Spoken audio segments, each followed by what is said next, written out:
ដោយការនិយាយទៅអ្នកមិនអាចបិទមាត់របស់អ្នកបានទេបន្ទាប់ពីស្លាប់ការរចនាគឺថានៅតែមានរឿងសំខាន់នៅក្នុងចិត្តខ្ញុំដែលខ្ញុំមិនមានពេលវេលាដើម្បីពន្យល់ដល់កូនចៅរបស់ខ្ញុំនេះជាករណីរបស់ជីតារបស់ក្មេងប្រុសមុនពេលមានជំងឺពូនិងពូទី2បានព្យាយាមគ្រប់មធ្យោបាយប៉ុន្តែមាត់របស់បុរសចំណាស់គឺរឹងដូចដុំថ្មហើយវាមិនអាចបែកបានទេពេលវេលាដើម្បីមើលជំងឺនឹងមកដល់ចាប់នេះបងប្អូនទាំង3នាក់បានជួបជុំគ្នាដើម្បីពិភាក្សានិងសម្រេចថាតើត្រូវបិទនឹងជឿដោយការគ្រោងទុកប៉ុន្តែនោះជាពេលដែលរឿងចម្លែកចាប់ដើមកើតឡើងជាបន្តទី1គឺបុរសខ្លាំង5 3នាក់នៅក្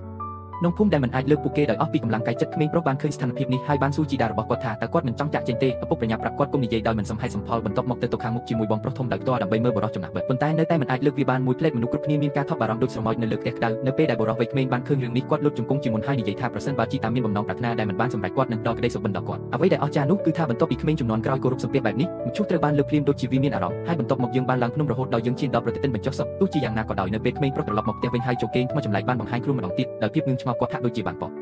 ៉ជីតារបស់គាត់ដែលកំពុងដេកក្បែរគាត់ដំបូងខ្ញុំគិតថាវាជាសុបិនប៉ុន្តែអ្នកប៉ះវាកាន់តែច្រើនវាកាន់តែមានអារម្មណ៍រហូតដល់ខ្ញុំប៉ះមាត់ជីតាយុវជននោះមានការភ័យខ្លាចយ៉ាងខ្លាំងដែលគាត់បានអង្គុយយ៉ាងសាហាវគាត់បានប្រឡេកមើលកាន់តែជិតហើយឃើញថាជីតារបស់គាត់ពិតជាបានត្រឡប់មកវិញខ្ញុំបានគិតដោយខ្លួនឯងថាជីតារបស់ខ្ញុំត្រូវតែមានអ្វីដែលត្រូវប្រាប់គាត់ភ្លាមនោះឪពុកនិងបងប្អូន3នាក់បានហើយចុះណាហើយប្រញាប់ប្រញាល់រត់បន្ទាប់ពីពួកគេបានជួបជុំគ្នាហើយពិភាក្សាគ្នាពួកគេបានសម្រេចចិត្តឆ្លៀតយកពេលយប់ដើម្បីដឹកបុរសចំណាស់ត្រឡប់ទៅភ្នំវិញសូមឲ្យយុវជនអញ្ជើញជាងកាត់សក់ក្នុងភូមិទូយ៉ាងណានៅពេលដែលមេមន់បានឃើញប្រហោងក្នុងភ្នំគាត់បានងាកហើយហៀបនឹងចាក់ចេញបញ្ចូលថារធំទូលីនៅខាងក្នុងនិងតូចចង្អៀតនៅខាងក្រៅវាហាក់ដូចជាត្រូវបានវាពីខាងក្នុងជាពិសេសមនុស្សអាក្រក់វាមានន័យថាខ្ញុំមិនអាចធ្វើវាដោយខ្លួនឯងបានទេបន្ទាប់មកគាត់បានចាក់ចេញយ៉ាងប្រញាប់ពូទី2គ្មានជំរឿក្រៅពីសម្រាប់ចិត្តទៅទីក្រុងដើម្បីជួបសុភាពបុរសហងស៊ុយសូមឲ្យក្មេងប្រុសនិងបងប្អូន2នាក់ទៀតស្នាក់នៅទីនេះប៉ុន្តែទាំងកណ្ដាលយប់ស្រាប់តែអ្នកទាំង3ឃើញរូបរាងងឹតក្នុងព្រៃឪពុកដេញតាមគាត់ដោយពើពូខ្លាចឪពុកជួបគ្រោះថ្នាក់ហើយដើរតាមគាត់មានតែយុវជននោះទេដែលទុកឲ្យចូលយាមភ្លាមនោះគាត់មានអារម្មណ៍ថាដូចជាមាននរណាម្នាក់នៅពីក្រោយគាត់បានងាកមកលុតជង្គង់នៅលើដីយ៉ាងលឿនហើយបានអង្វរជីតាគុំឲ្យចេញមកបំភ័យមនុស្សប្រសិនបើមានអ្វីកើតឡើងបន្ទាប់មកគាត់ក្រឡេកមើលទៅឃើញថាជីតារបស់គាត់បានក្រោកឈរដោយខ្លួនឯងគាត់ភ័យខ្លាចខ្លាំងណាស់ដែលគាត់បានដួលសន្លប់នៅនឹងកន្លែងនៅថ្ងៃបន្ទាប់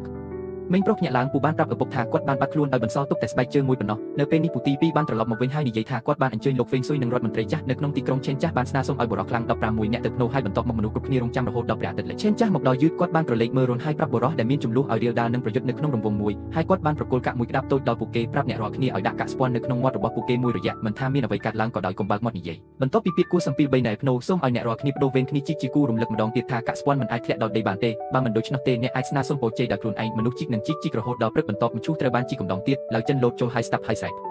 លៀមថាមិនល្អទេបញ្ជាឲ្យបើកនឹងបិទយ៉ាងឆាប់រហ័សបុរសខ្លាំងជាច្រើនបានប្រញាប់ប្រញាល់ឡើងបន្ទាប់ពីលវាប៉ុន្តែនៅពេលមឈូសត្រូវបានបើកមនុស្សគ្រប់គ្នាមានការភ្ញាក់ផ្អើលវាបានខ្លាចជាឪពុករបស់ក្មេងប្រុសដែលដេកនៅខាងក្នុងបន្ទាប់ពីលើកគាត់ចេញឡើងចិនដើរទៅមុខដោយពាក្យនៅក្នុងមាត់របស់គាត់បន្ទាប់មកខ្ញុំដាក់ម្រាមដៃរបស់ខ្ញុំនៅចំកណ្ដាលចិញ្ចើមរបស់ឪពុកខ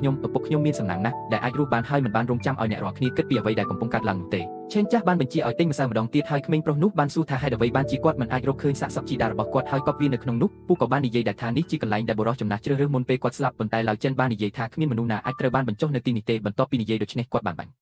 ជាឲ្យមនុស្សគ្រប់គ្នាកប់ឈូសទេមួយនៅក្នុងនោះបន្ទាប់ពីកប់វារួចគាត់បានយកភ្នូនោះត្រឡប់មក180ដឺក្រេវិញពូចង់ឈប់ភ្លៀងក្បាលពេញឡើងការឡើងប្រលឹងក្បាលពេញដល់ដីនៅឋានរកតើអ្នកបានបញ្ជូនបុរសចំណាស់របស់ខ្ញុំទៅឋានរកម្ដងទៀតទេប៉ុន្តែរដ្ឋមន្ត្រីចាស់បាននិយាយថាប្រសិនបើអ្នកមិនចង់បានគ្រោះថ្នាក់ទៀតទេនាពេលអនាគតសូមធ្វើដូចដែលគាត់បាននិយាយពូមិនអាចបន្តនិយាយបានទេហើយបន្ទាប់មកដាក់ភ្នូដោយចិត្តស្មោះសម្រាប់ជំហានចុងក្រោយនៅពេលហ្វូងមនុស្សបានរៀបចំចាក់ចេញពូស្រាប់តែឃើញក្រុមតម្បាញមួយក្រុមធំកំពុងធ្វើដំណើរឆ្ពោះទៅខាងនេះហើយតម្បាញទាំងនេះបានក្រោកឈរហើយចាប់ដើមអន្ក្បាលនៅពេលដែលរដ្ឋមន្ត្រីចាស់បានឃើញឈុតនេះមុខរបស់គាត់បានផ្លាស់ប្ដូរយ៉ាងខ្លាំងភាគរយ